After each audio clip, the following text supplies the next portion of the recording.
Este museo.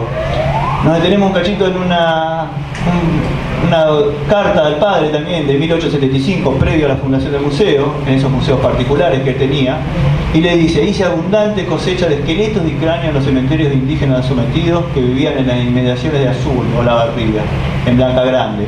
Aunque creo que no podré completar el número de cráneos que yo deseaba, estoy seguro que mañana tendré 70. Hoy remito por la diligencia 17 en un cajón. Los que harás recoger lo más pronto posible, pues la gente de ella no sabe qué clase de mercancías envío. En otra ocasión hubiera sido podido satisfacer mi deseo, pero hoy, con los barullos de indios, es imposible. Él pensaba en mercancías, no era un científico que estaba estudiando estos restos, era un coleccionista, una compulsión burguesa, dice Anderman, del coleccionismo. Después vamos a volver a esto del barullo de los indios.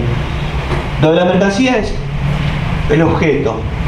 Esa joya envidiada que no se quiere desprender, ese objeto. Nuestro trabajo consistió en parte en volver los sujetos de derecho de estar enterrados, derechos en el derecho penal o civil. Una vez muertos perdemos nuestro derecho, pero son por lo menos los derechos de los descendientes a enterrarlos. En ese museo, esos hombres que estaban en vitrina eran, algunos de ellos, los últimos guerreros y guerreras, Lonco, Penny, Conas, que habían luchado armas en mano contra el Estado roquista hasta ese mismo momento de la fundación del museo, y algunos posterior a la fundación del museo. No estamos hablando de restos arqueológicos de 1000 o 11.000 años, estamos hablando de hombres y mujeres que se resistían, los barullos de los indios. Él no podía recoger los restos de los cementerios porque los indios se negaban a que se llevaran a sus ancestros.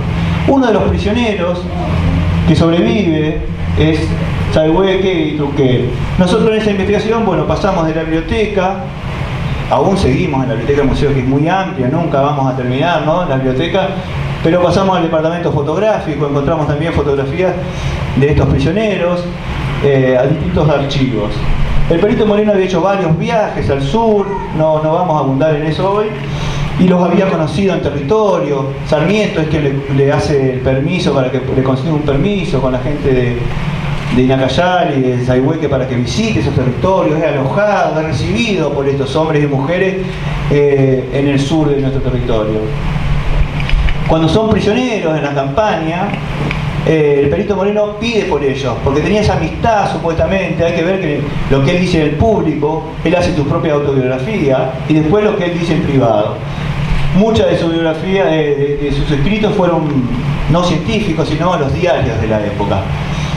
En una carta que pide en el diario, pide para que algunos prisioneros que estaban en la prisión del Tigre vayan al Museo de la Plata. Decía: Inacayal, que es uno de los casos que nos vamos a tener, y Foyel merecen ser protegidos y que no se los confunda con los Pincén, con Namucurá. No han asesinado, han dado hospitalidad. Que no lleven pues el desgraciado fin de Orqueque, decía. Primero hay que aclarar que Namucurá, acá lo vemos, prisionero, el hombre que yo le decía que firmó la Constitución del 53, Pincén, que jamás hizo un tratado con el blanco hasta que a lo último le tienen prisionera a su hermana, no habían asesinado, no eran asesinados, eran los líderes de su pueblo.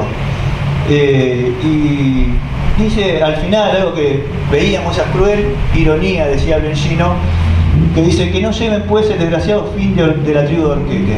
Miguel, ¿qué le había pasado a Orqueque? Nos preguntamos. Orqueque era un líder tehuelche de Santa Cruz, del actual territorio de Santa Cruz. No está en la foto, es un ausente, está su familia prisionera.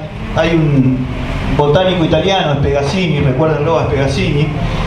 Orqueque había tenido la desgracia de caer prisionero de Roa, lo llevan en el Villarino, a Buenos Aires lo exponen, se lo llevan a Roca, a la presidencia, y lo ponen en el teatro, y muere.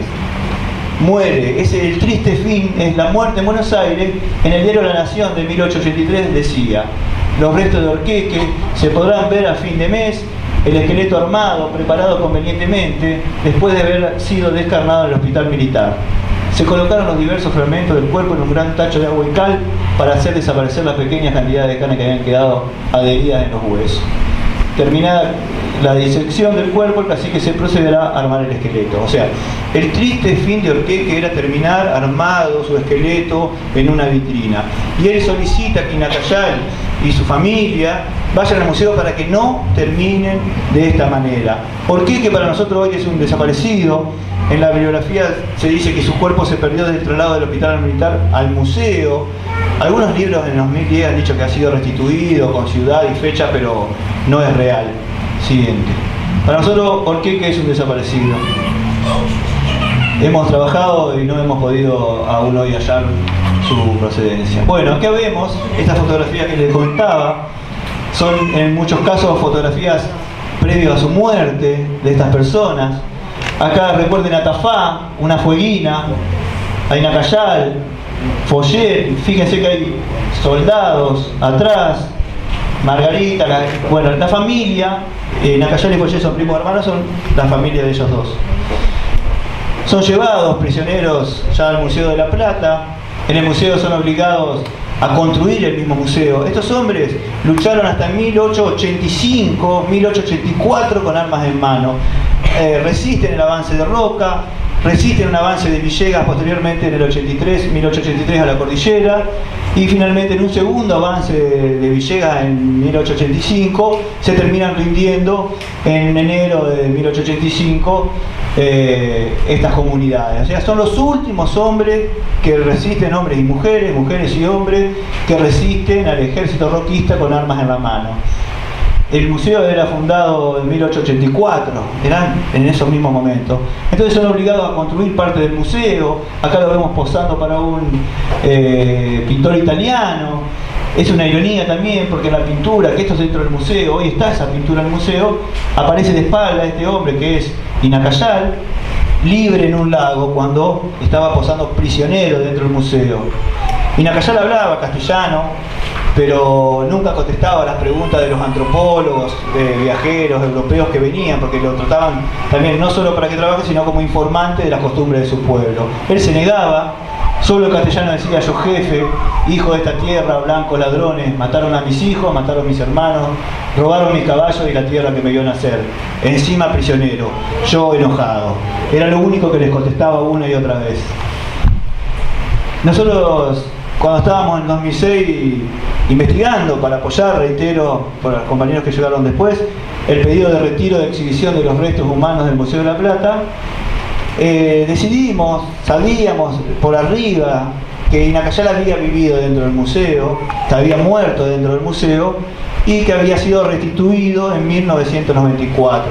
Yo ya estaba en esa facultad, estaba ingresando justo en 1994, participé desde lejos de esa restitución, y en el 2006 estaba Felipe Piña con Pergolini haciendo esa documentales, algo habrán hecho, que termina el último capítulo con la campaña roquista y termina en el museo con Inacayal saltando del techo del Museo de la Plata.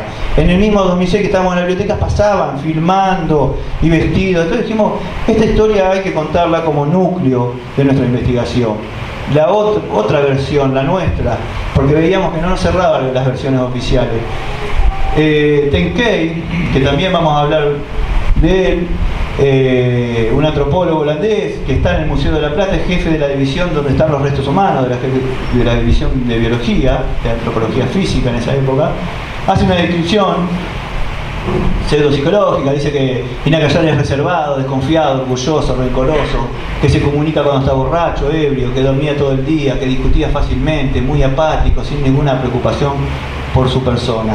Digo esto porque la versión oficial del museo es que Inacayal un día presiente su muerte y se desvanece en las escaleras del museo. Los empleados lo toman de las manos, que él había hablado en lengua, se había despojado de la ropa de blanco y fallece, muere esa noche en los sótanos del museo.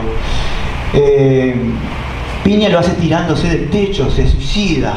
Ya no es que se muere antes de morir, hace una ceremonia, no, que se suicida. Nosotros encontramos en la bibliografía de la época, bueno, en la autopsia, que tenía quebrados los dientes y la nariz por golpe o caída, dice Tenkey. En el museo la tradición oral no es solamente de los pueblos originarios, nosotros rescatamos también la tradición oral dentro de la comunidad académica. No sé si acá hay hermanos, compañeros de los pueblos originarios, alguna compañera. Nosotros, vale aclarar, no estudiamos a los pueblos originarios, nosotros no estudiamos ni al pueblo mapuche, ni al pueblo tehuelche, ni a ninguno de los pueblos originarios, sino a nuestra comunidad, la comunidad académica. Profundizamos en lo que ellos estaban analizando en esa época. Y dentro de la tradición oral del museo estaba esto que se había suicidado, etc. También encontramos en la biblioteca local un diario de 1887 que informaba de la muerte de Inacayal y de otras personas, una niña de 7 años que todavía no la pudimos identificar, de Margarita Foller, que sí la pudimos identificar, que la fecha coincide claramente con la fecha oficial, y denunciaban la muerte del cacique Inacayal. ¿Qué nos sucedió? Que la fecha de la muerte que estaba en el diario era un año antes de la fecha oficial de ese relato de Inacayal despojándose de la ropa y hablando en lengua y saludando al sol y muriendo plácidamente con una sonrisa. Encontramos que había un año antes ya una denuncia de esa muerte, denuncia gravísima. Digo esto y reiteramos esto porque siempre nos dicen que extrapolamos conceptos del presente al pasado. En ese pasado las comunidades eran el presente y no permitían por los barullos, tenían voz y se negaban a estos vejámenes. También los diarios de la época se hacían voz y cuestionaban esas prácticas del Perito Moreno. Cada punta que investigamos nos abre muchas investigaciones más. Termina el día diciendo, agregaremos también que hay varios otros indios amenazados de muerte próxima, solo 2 indiecitos, Arturo y Mais, uno de los cuales nos dio el primer hilo de esta madeja, son quizás los únicos que hoy no corren peligro. Eso decía en 1887 el diario. Bueno, nosotros vamos a ir un poco más rápido. Encontramos esos ruidos, por decirlo de alguna manera, entre la versión oficial y las cartas, diarios de la época. Siguiente. Esa es la maquilla mortuoria de Inacayal, la sonrisa que decían que tenía Inacayal al morir por haberle permitido al blanco saludar al sol. Bueno, Inacayal terminó en una vitrina con su foto puesta al costado de la vitrina, ¿no? Moreno decía, desde el hombre testigo de la época glacial hasta el indio últimamente vencido, tenemos ya en el museo representantes vivos de las razas más inferiores. Habla de esto, de razas inferiores. ¿Cómo lo representa en el museo? El museo empieza como una espiral es una espiral evolutiva hasta la actualidad, empieza con un meteorito. Ironías, ese meteorito era un meteorito sagrado del pueblo tehuelche que representaba un castigo de una persona que se había apropiado de los recursos naturales de Tehuelche y que Nechen lo había castigado transformándolo en esa piedra. El Perito Moreno, que legitima la apropiación de todos los recursos naturales, comienza el museo con el meteorito Carper, pasa por las eras geológicas, sigue por los dinosaurios, continúa por la megafauna. Esa sería realmente el material del museo, la megafauna, los dinosaurios, la megafauna de Cuaternario, que son impresionantes, el trabajo de Ameguino. Y continuaba por esta sala con los pueblos originarios en ese espiral evolutivo y terminaba con el ferrocarril, como parte de un pasado remoto que inexorablemente se iban a extinguir. Esa restitución había sido en el 94, la primera del país, el 19 de abril, ahora se cumple un aniversario, y nosotros descubrimos, cuando dimos un paso más allá en la investigación, entramos a los laboratorios.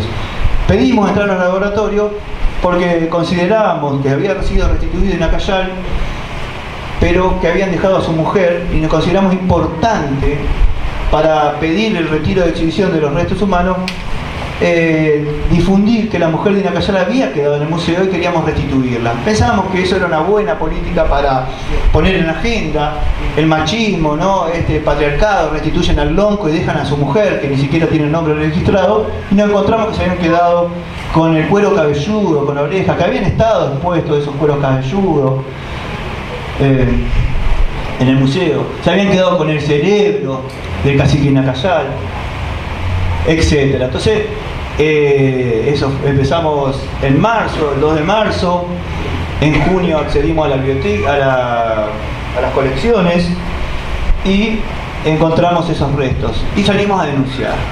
sabiendo en ese mismo momento que nos jugábamos el futuro de nuestra investigación, que había sido aprobada por los distintos estamentos académicos para poder acceder, ¿no?, a las colecciones fotográficas, etcétera.